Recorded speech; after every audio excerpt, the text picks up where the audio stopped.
The desert wind carried the sting of dust across the ranch yard, whispering through the weathered boards of the barn, as if the land itself were restless.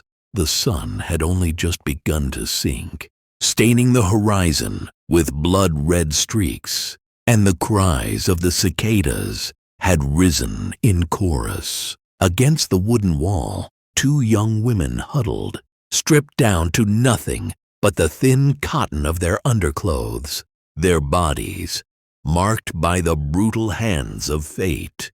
Dirt clung to their skin, scratches and bruises etched maps of suffering across their legs and arms, and though the air was warm, they shivered, not from the cold, but from the humiliation that gnawed at their very souls. One clutched her arms around her chest, her lips trembling as though a single breath might break her apart, while the other pressed her palms to her stomach, her wide eyes darting between the ground and the man before them.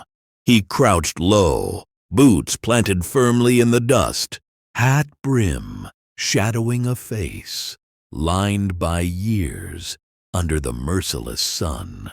The rancher's eyes were sharp, calculating, not cruel, yet not merciful either. Behind him, his horse shifted with a restless snort, the leather saddle creaking in the fading light. For a long moment, no one spoke, and the silence carried the weight of judgment. The girl on the left broke first. "I took it off," she whispered, her voice cracking like dry timber, then louder, trembling, desperate. "Please." "I took it off." Her plea pierced the still air, as if every insect and every gust of wind had paused to listen.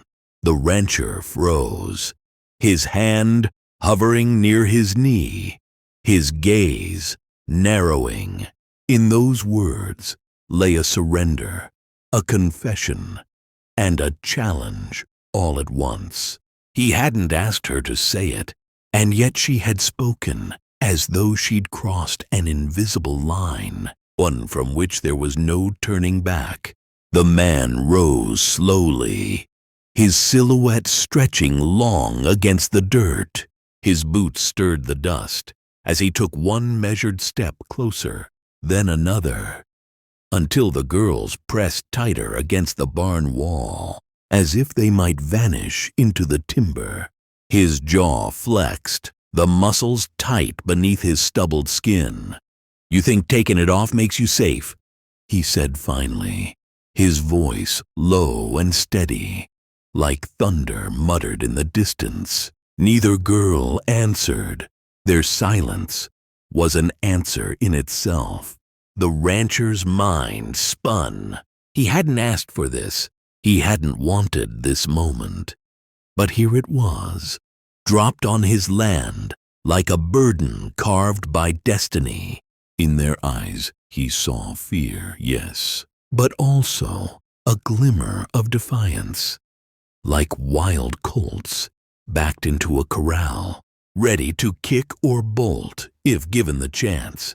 His fingers twitched, and then he made his move, not forward, not with cruelty, but sideways, toward the water trough by the well.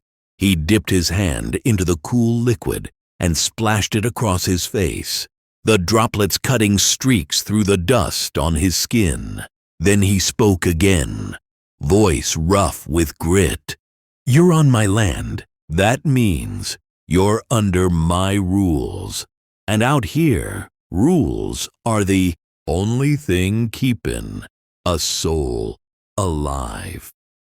The girl who had spoken earlier let out a shaky breath, her lips parting as if to beg again. But no words came. Her sister, or perhaps her friend, gripped her arm, holding her back from collapsing altogether. The rancher glanced at the fading sky. He had a choice to make: drive them off Take them in or leave them to fate. Each choice would carve a different future, not just for them, but for him as well.